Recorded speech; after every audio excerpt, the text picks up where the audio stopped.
Infak, sedekah. Harus kita ubah nih satu kaidah kapitalis yang mengatakan menabung pangkal kaya. Maaf teman-teman yang suka nabung nih. Bukan saya larang nabung, bukan. Tapi dalam Islam bukan menabung pangkal kaya, tapi sedekah pangkal kaya. Nggak bisa ketemu antara nabung dengan sedekah, nggak bisa ketemu nih. Susah ketemunya. Karena sedekah disuruh keluarin, ini nabung disuruh simpan, gitu kan? Nggak bakal ketemu.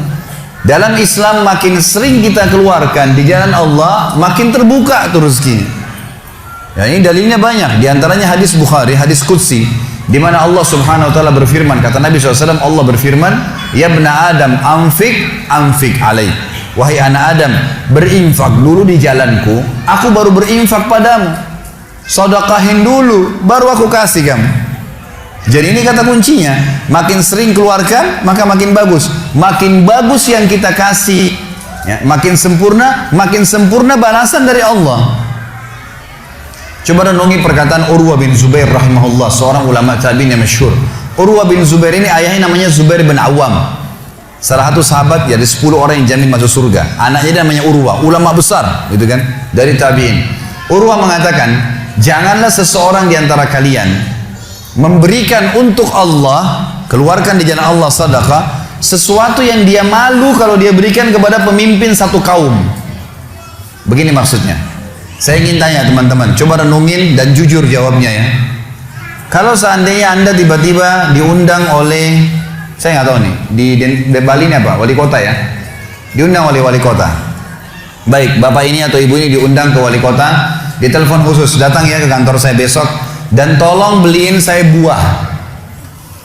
Pesan beli buah. Kira-kira teman-teman sekalian, pada saat wali kota pesan buah dari Anda ini, beli buahnya di mana? Di pasar kaki 5 kan? Emperan jalan? Masuk supermarket. Cari buah yang biasa-biasa saja tuh, buah yang paling bagus. Kalau ada sedikit rusak, kulitnya tercoret atau mungkin terkelupas, dimasukin nggak? Setelah kita beli buah-buah yang paling bagus, yang paling mahal, ditaruh di kresek atau cari alat tempat yang lain. Cari keranjang, pakai plastik, pakai kartu nama, luar biasa. Kenapa? Karena wali kota yang pesan. Coba teman-teman sekalian, kalau ibu Anda yang pesan, bapak yang pesan, nah beliin ayang, beliin ibu jeruk ya, buah. Beli di mana kira-kira? Di kaki 5. Kemudian penjualnya bilang, ini ada rusak sedikit, nggak apa-apa, masukin aja. Pakai kresek tua ini bekas ikan, udah nggak apa-apa. Ini yang Urwah rahimahullah berkata, janganlah seseorang di antara kalian ya memberikan untuk Allah di jalan Allah. Orang tua kita tuh kalau bakti luar biasa pahalanya kan gitu. Yang kalian malu kalau kalian berikan kepada pemimpin satu kaum. Mestinya ibu ayah kita tuh dibuatin kayak tadi itu, malah lebih hebat daripada itu. Pilihin buah yang paling bagus, dikemas yang paling bagus dan seterusnya. Mestinya begitu. Tapi seperti itulah manusia, karena tidak paham teman-teman sekalian. Sesuatu yang dikeluarkan di jalan Allah akan mendatangkan respon rezeki yang banyak. Ini satu hal yang harus digarisbawahi, dan akan saya bacakan banyak sekali dalil berhubungan dengan masalah itu, di mana Allah Subhanahu wa taala menyuruh kita keluarkan. Ingat, makin baik kita berikan, makin baik juga respon dari Allah Subhanahu wa taala. Coba teman-teman muhasabah nih. Kalau celengan masjid lagi lewat dan Anda punya 1000 baru 1000 tua, yang mana ditaruh? 1000 tua. Kenapa 1000 tua yang ditaruh? Karena belum tahu nih, kalau saya berikan di jalan Allah, ini akan datang responnya. 1000 baru yang kita beli air mineral di luar sana, ini pemahaman yang salah. Ini yang kita mau lurusin malam ini nih. Mestinya teman-teman sekalian cari uang yang baru dikasih ke jalan Allah, yang tua dipakai belanja. Mestinya begitu. Karena makin baik kita berikan, maka makin baik responnya, gitu kan? Makanya kata para ulama, siapa yang memberikan sesuatu yang baik pada Allah di jalan Allah, Allah akan balas dia dengan kebaikan. Saya akan angkat sebuah kisah teman-teman sekalian. Kisah seorang ulama tabi'in bernama Rabi' ibn Haytham rahimahullah. Rabi' ibn Haytham ini ulama yang sangat terkenal dengan kesolehannya, luar biasa kesolehannya orang ini. Jadi dia di akhir hidupnya, Rabi ibn Haytham ini muridnya Abdullah bin Umar, muridnya Abu Musa al-Asy'ari, sahabat-sahabat yang mulia. Ini murid langsungnya, ulama tabi'in yang terkenal, Rabi ibn Haytham. Rabi ibn Haytham ini di akhir hidupnya sempat stroke setengah badan. Datanglah 2 orang muridnya bertamu ke rumahnya, dan ini termasuk adab yang baik. Kalau teman-teman mendapatkan seorang alim ulama dan memang dia bersedia bisa didatangin, kunjungin, minta nasihat, atau ketemu minta nasihat, atau ada di pengajiannya lah. Mereka datang mengatakan, begitu masuk, kebetulan stroke setengah badan, bagian kiri tubuhnya stroke ini. Ada 4 kejadian di rumahnya pada saat itu. Yang pertama, pada saat muridnya masuk, muridnya berkata, wahai imam, imam ini kiai, ustadz, wahai imam, apa rahasianya, kenapa anda ini bisa mengontrol lisan anda? Tidak seperti ulama-ulama yang lain, masih kadang-kadang ngobrol-ngobrol kosong. Anda ini betul-betul, Rabi ibn Haytham terkenal kalau ngomong nasihat, tanya kabar orang, gitu kan, Quran atau zikir, nggak ada yang lain. Ini itu saja 4 tuh dari lisannya, nggak ada yang lain, luar biasa. Kalau bukan nasihat orang, tanya kabarnya orang lain, gitu kan, apa kebutuhan mereka, kemudian berzikir atau baca Quran. Gitu. Ini masuk dalamnya zikir adalah doa. Maka dikatakan apa sih, murid-muridnya bilang apa rahasianya anda melakukan seperti ini? Dan ini saya sempat angkat di khutbah Jumat kita kemarin potongan kisah ini. Maka Rabi ibn Haytham mengatakan, wahai murid-muridku, apakah kalian sampai sekarang masih ragu ada Tuhan namanya Allah, dan kalian masih ragu di pundak kanan dan kiri kalian Allah telah letakkan malaikat yang akan mencatat amal baik dan amal buruk kalian, dan pasti demi Allah akan dibacakan dan dihisapkan untuk kalian di sana di akhirat nanti? Artinya saya bisa mengontrol lisan saya karena saya tahu Tuhan saya selalu melihat, dan ada malaikat yang mengawasi, tidak pernah tidur nih, 24 jam terus mengawasi, baik dicatat buruk dicatat. Lalu kemudian muridnya mengatakan, baiklah kalau gitu, dapat ilmu. Kejadian pada saat itu teman-teman sekalian yang lain adalah, yang kedua, baru mau ngobrol sama murid-muridnya, tiba-tiba anaknya Rabi bin Haytham keluar dari dapur, masuk ke ruang tamu pamit. Anak laki-lakinya lalu berkata, wahai ayahku, semoga Allah senantiasa menjaga anda. Ibu saya membuatkan untuk anda makanan namanya halwa pada zaman itu. Halwa ini Bapak Ibu sekalian makanan yang mahal. Bahannya susah, bahannya mahal, buatnya susah, lama diadon berjam-jam baru jadi. Dan ini dimakan oleh pejabat-pejabat gitu. Rabi bin Haytham rahimahullah ini punya ciri khas. Mereka tidak pernah rewel. Di rumahnya dihidangkan makan apa sama istrinya, dimakan sama dia. Baik sekali orangnya. Udahlah, dunia dilaluin sama dia begitu saja. Maka anaknya datang dan mengatakan, wahai ayahku, ibuku membuatkan untuk anda halwa, makanan yang mahal bahannya dan juga susah buatnya. Tapi anaknya bilang, ibu saya buat halwa buat anda. Ibu saya berharap anda memakannya. Gitu. Lalu kata Rabi bin Haytham, baiklah, keluarkan aja. Dikeluarkanlah makanan tersebut. Lalu halwa ini dipotong-potong, karena kue yang bagus dan cukup besar, di nampan besar dipotong-potong. Baru saja Rabi bin Haytham mau memegang dengan tangan kanannya, karena sebelah kirinya sakit, diambil sebelah kanan, kemudian dia kasih isyarat murid-muridnya untuk ambil juga. Baru mereka mau pegang, tiba-tiba pintu rumahnya ada yang ketuk, diketuk. Dia kasih isyarat anaknya, suruh buka pintu itu. Dibuka pintu itu. Anaknya pergi sana. Waktu dibuka teman-teman sekalian, ini ternyata yang ketuk pintu bukan orang biasa, orang yang luar biasa, orang gila, gitu kan.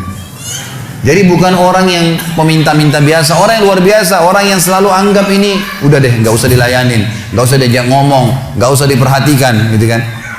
Orang gila ini ketuk pintu dengan pakaiannya yang lusuh, tidak pakai alas kaki, rambutnya berantakan, kasih isyarat minta makan. Rabi ibn Haytham rahimahullah tunjuk anaknya, suruh datang, angkat nih halwa, kasih orang gila itu. Halwa nih, makanan yang mewah, kasih orang gila itu.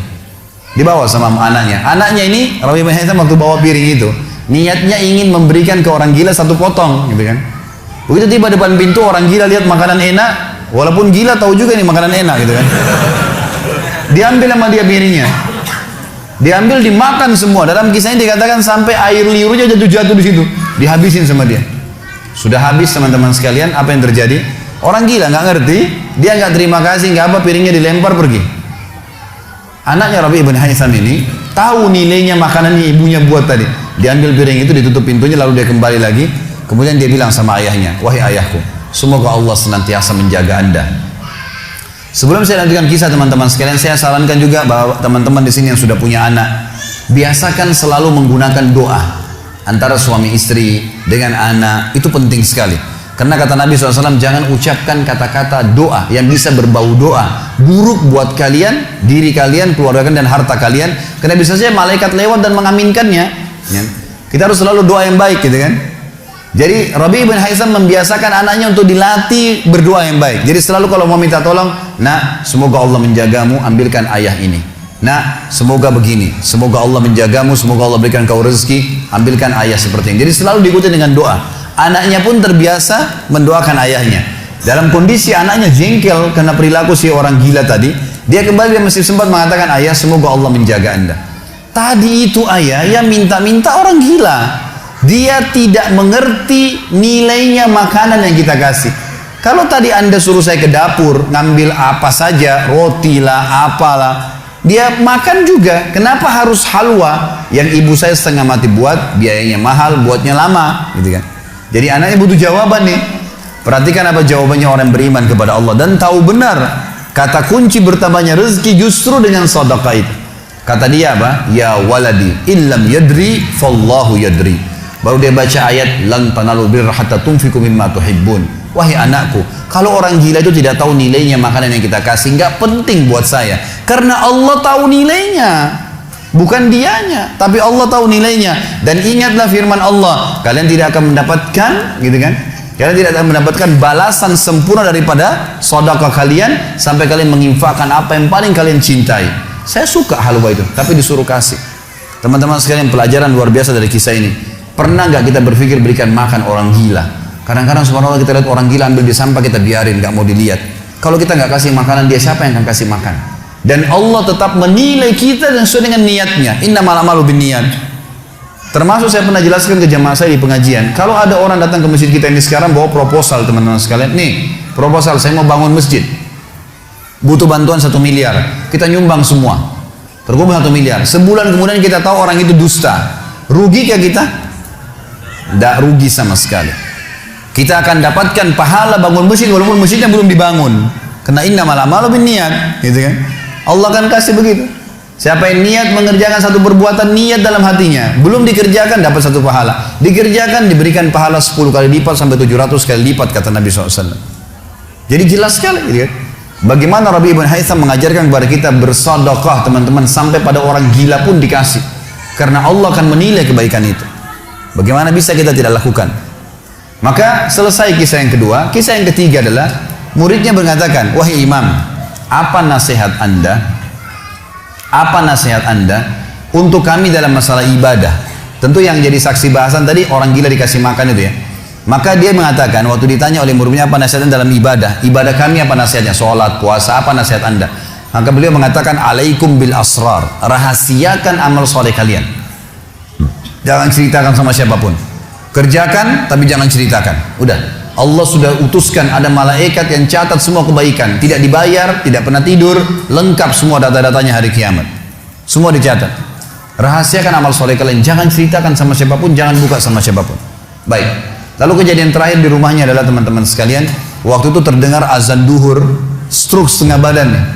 Lalu Rabi' bin Haitham ini saya sekarang berikan motivasi kepada teman-teman yang masih malas sholat di masjid. Rumah Allah harus didatangi teman-teman sekalian, fadilahnya sangat besar. Kata Nabi SAW, setiap orang ke masjid, setiap langkahnya mengangkat derajatnya 1 langkah, yang 1 langkah mengampuni dosanya. Setiap ke masjid dapat 1 istana di surga, dan pulang dari masjid 1 istana lagi. Hadis sahih semua menjelaskan masalah ini, gitu kan? Belum fadilah sholat berjamaahnya, belum terbangun ukhuwah, belum dan seterusnya. Belum lagi hadis Nabi SAW, siapa yang tidak kehilangan takbiratul ihram pertama imam selama 40 hari, dia akan akan diselamatkan dari sifat kemunafikan. Banyak fadilahnya. Rabi' bin Haitham rahimahullah stroke setengah badan teman-teman sekalian. Lalu dia dengar azan duhur, dia kasih isyarat anaknya sudah tahu, suruh datang. Anaknya lalu menopang tubuhnya dia yang sebelah kanan, minta diantar ke masjid. Stroke setengah badan dan sudah sangat tua. Lalu muridnya bilang, saya lalu kemudian membantu menopang tubuhnya yang stroke. Dan demi Allah untuk kami membawanya ke masjid, kakinya yang stroke terseret di tanah. Lalu saya bisikin di tengah jalan, imam, hai kiai, hai guru, anda kan punya rukhsah, punya keringanan, sholat aja di rumah. Stroke, tua, susah, gitu kan. Lebih baik sholat di rumah. Apa kata dia? Orang beriman tidak mengenal stroke kah, sakit keras kah, ibadah kepada Allah nggak terganggu nih.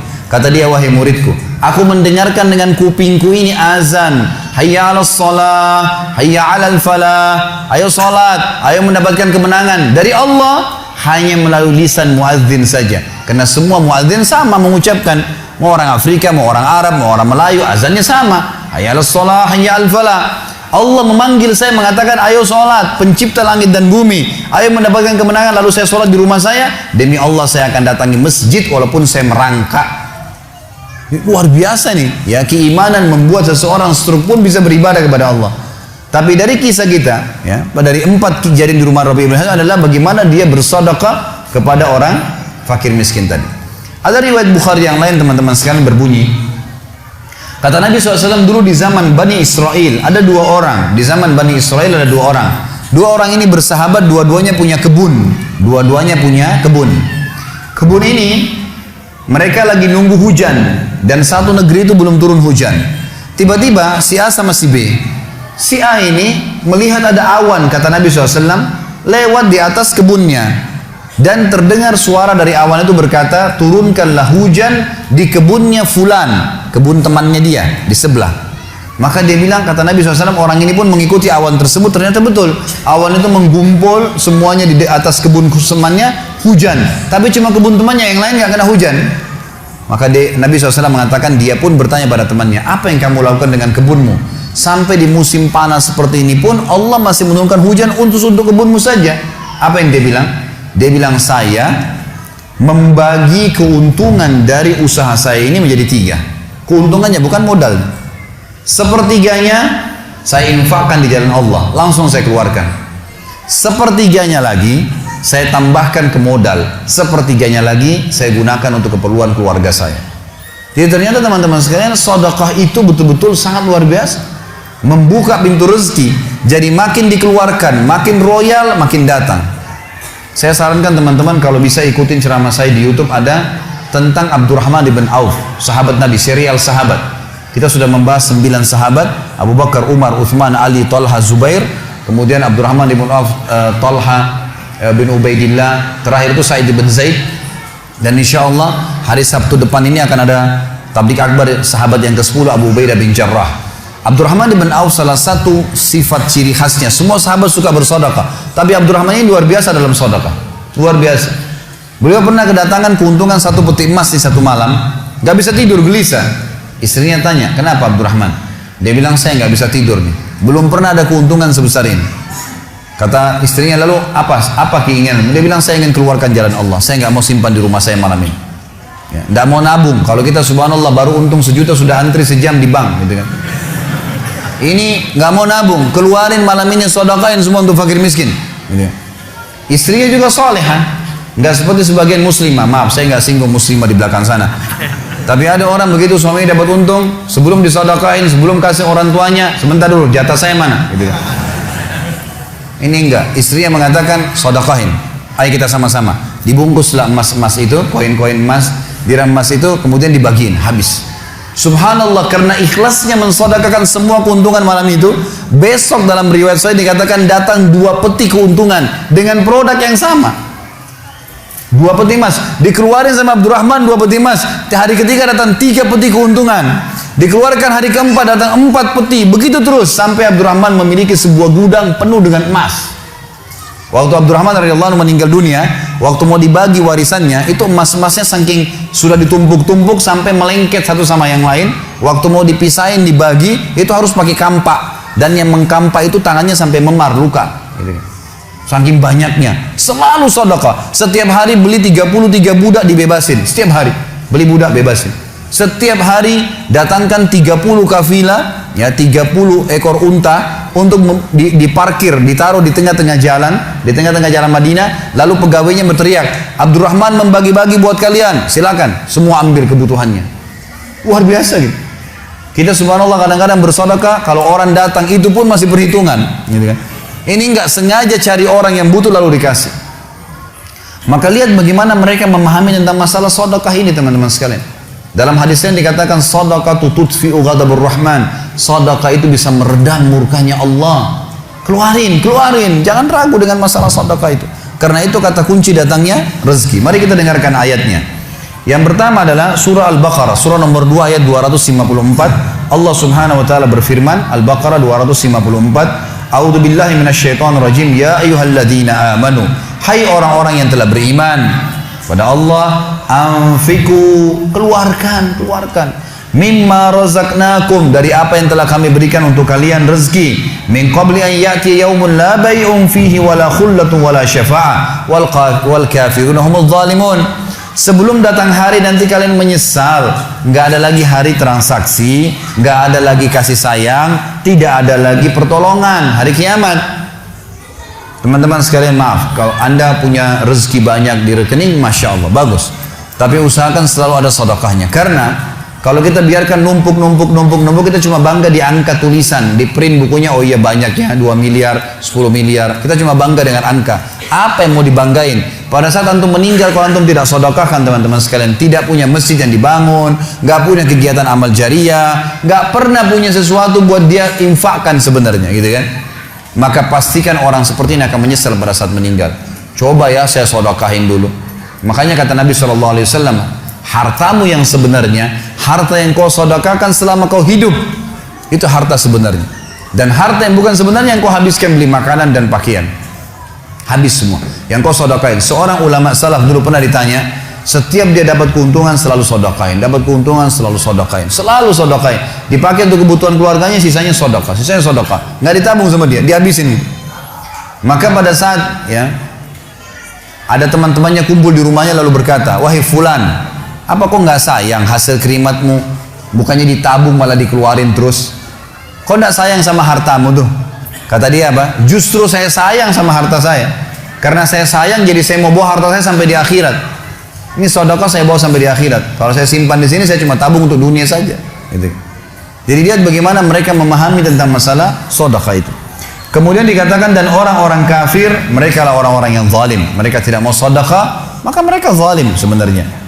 Kemudian surah Ibrahim, surah nomor 14 ayat 31 sampai 34. Allah Subhanahu wa taala berfirman, A'udzubillahi minasyaitonir rajim, qul li'ibadiyalladzina amanu. Katakanlah hai Muhammad kepada hamba-hamba saya yang telah mengaku beriman, yuqimus shalah, mereka mendirikan salat, jaga salat 5 waktu mereka, salat-salat sunnah mereka, wa yunfiku, dan mereka bersedekah, menginfakkan, mimma razaqnahum, dari apa yang kami menjadikan sebagai rezeki buat mereka, sirran wa alaniyah, baik sembunyi-sembunyi ataupun terang-terangan. Karena kadang-kadang kalau ada orang minta di pinggir jalan, kita nggak mungkin sembunyikan, tinggal mengontrol supaya tidak riak saja. Min qabli an ya'tiya yaumun la bay'un fihi wala khilal, sebelum datang hari tidak lagi transaksi, nggak bisa lagi kita keluarkan uang kita.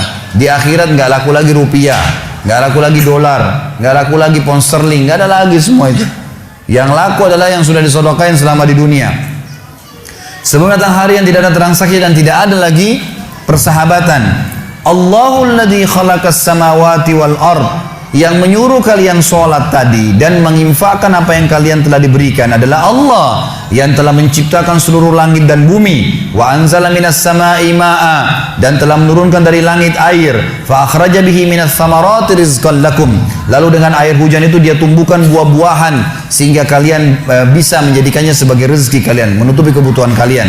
Wa sakhkhara lakumul fulka litajriya fil bahri bi amri, yang menyuruh kalian sholat dan berinfak itu adalah Tuhan Allah yang telah menundukkan lautan sehingga bahtera-bahtera kalian bisa meraung di atasnya. Wa sakhkhara lakumul anhar, juga yang telah menundukkan sungai-sungai buat kalian, bisa dilewatin atasnya, bisa diambil ikan-ikan dan seterusnya yang ada di dalam lautan dan sungai itu. Wa sakhkhara lakumus syamsa wal qamara da'ibain, dan juga yang menyuruh kalian sholat dan menginfakkan harta kalian adalah yang telah membuat, yang menundukkan matahari dan bulan yang rutin terus menerus setiap pagi dan malam silih berganti untuk memenuhi kebutuhan kalian. Wa sakhkhara lakumul laila wan nahar, dan menundukkan juga buat kalian malam untuk istirahat dan siang untuk bekerja. Wa atakum min kulli ma sa'altumu, dan juga dia akan memberikan semua apa yang kalian minta kepadanya. Wa in ta'uddu ni'matallahi la tuhsuha, kalau kalian ingin menghitung-hitung nikmat Allah maka kalian tidak akan mampu. Innal insana la zalumun kafar, sesungguhnya manusia itu zalim, kafar, kufur, gitu kan? Dikatakan dalam sebuah hadis, kata Nabi SAW, manusia itu kufur.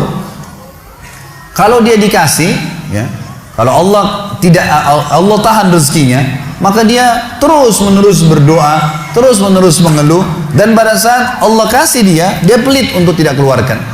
Bagaimana bisa dia menganggap punya? Siapa di antara anda yang menganggap apa yang dia miliki sekarang punya dia? Mungkin kita semua mengatakan, oh ini rumah saya, ini mobil saya, ini punya saya, ini baju saya. Itu perkataan kita cuma simbolik di dunia. Buktinya pada saat kita meninggal, dibungkus dengan kain kafan. Semewah apapun mobil tidak bakal ikut ke liang lahat. Rumah tidak masuk liang lahat. Nggak ada ceritanya, kita masuk, semua jadi warisan tuh. Itu buktinya, lahir tanpa pakaian, masuk kuburan juga dengan satu lembar pakaian. Gitu.